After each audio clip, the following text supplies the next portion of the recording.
memoryado niya ang Biblia, banal. Mali ang conclusion mo. Bakit kung memoryado niya, banal na siya? Not necessarily. You know, ito po. Kami, na mga pari, kasama na yung mga pari dyan sa Naimang Ligyo, nag-aral kami sa seminary for mostly 12 years. Ako nag-aral ako 12 years sa seminary. And every semester, sa 12 years na yan, mayroon kaming isa o dalawang subjects tungkol sa Biblia. Ganyan katindi ang pag-aaral namin sa Biblia.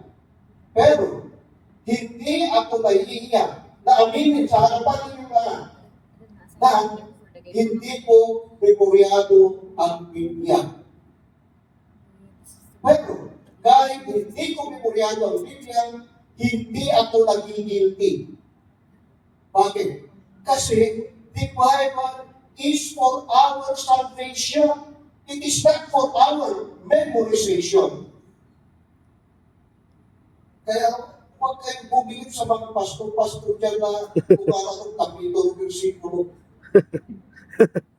True knowledge of the Bible is how you put it into practice in your life. Yan. Yan ang prueba. Kung kilala mo nga, kung familiar ka sa Biblia, paano mo ito ginagamit sa iyong pamumuhay. So, yan po mga kapatid. The Bible is the Word of God in words of men for us and for our salvation. Now, second and final chapter of my sharing is this. Pero, aminin din natin na there are several ways by which we misuse the Bible. Ang ibig kong sabihin, mali ang paggamit namin sa Biblia. I will give you three examples. One, we hear the Word of God, but we do not listen. Ano ang pagkakaiba? Well, you hear it, pumasok dito sa kaliwang tenga mo, lumabas sa kanan, you heard it. Pero, when you listen, that means pumasok sa tenga mo at then pinuseso mo sa iyong pag-iisip. And that is listening. You meditate on it. Okay. Tanungin ko kayo ha. Huwag nyo na lang sagutin para hindi magkaiyaan. At ito po. Okay.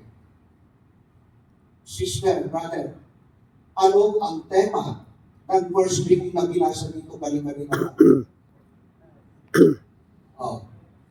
Kinuha nyo lang sa tawa. Kung hindi nyo alam, bakit hindi nyo alam? Maayos naman ang microphone. Maayos naman ang pagbasa. Okay? Or at least yung response. Bakit hindi nyo alam? Or from what book was it taken? Hindi mo alam. Bakit hindi mo alam? Kasi you heard it, but you did not listen to it. At kadalasan, kaya din yung mga nagsisimba. Of course, alam nyo na yung kwento na yung isang bagong lector ay first time niya na magbasa sa misa, Sunday Mass pa. At syempre, nag-practice siya ng maayos. At then, sa kag-practice niya, sabi niya, ayos na. At dumating ang araw ng linggo na magbabasa siya ng episode. Maayos. Except doon sa ending. Dinerview siya. So sa halip na sabihin niya, the word of the Lord, ang masabi niya, the end of the world.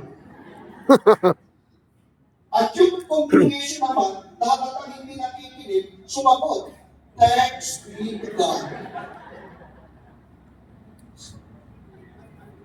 So, we hear, but we do not listen. Second, na balik paggamit ng Biblia ay yung tinatawag na turo-turo. Ano ang ibig sabihin ng turo-turo? Sabi nila, kung gusto mo raw malaman ang mensahe ng Diyos sa iyo sa Biblia, ganito ang gawin mo. Isara mo ang Biblia, patay mo ganyan, ipigil mo ang mata mo, tumingala ka, and then, ouch! So kung saan tumago yung daliri mo, yun ang mensahe ng Diyos sa iyo. Sabi nila. Kaya ang problema nga, pag ganun niya, ano ang anayton niya? Ang Judas and himself. So sabi niya, ay, teka, isa pa, kulit. Hindi ko na gusto niya, kulit. Kita pa na, tumingala. Ano ang nabasa niya? Yung Good Samaritan, go and do the same.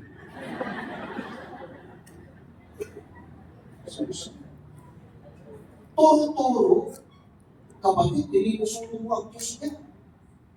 Ang Diyos nagsasalita sa iyo sa Biblia at personal ang pakikiusap niya sa iyo na para bang ikaw na lang ang kausap niya sa buong mundo. So, huwag mong sabihin na, tsambar-tsambar na lang kung anong pag-uusapan namin. Hindi. Hindi yan turo-turo. Third, and final, wrong use of the Bible is this. Alam nyo, kami mga pari dito, ay maraming beses na yan na kami ay nag-bless ng mga bahay. At syempre, pag mag-bless kami ng bahay, papasok kami sa loob ng bahay. At ito ngayon, ilang beses na yan, na nakita ko na doon sa loob ng bahay, mayroon ng Biblia. Kaya na, yung Biblia nandun sa katabi ng mga magazine, yung Biblia ay nandun sa kung saan libro ng kasingit, and worse, yung Biblia ay maalikabok na. Correct. So ano ang ibig sabihin niya? Matagal na hindi binabasa ang Biblia. So with that, let me end with a question. Kapatid, when was the last time you read the Bible? Amen.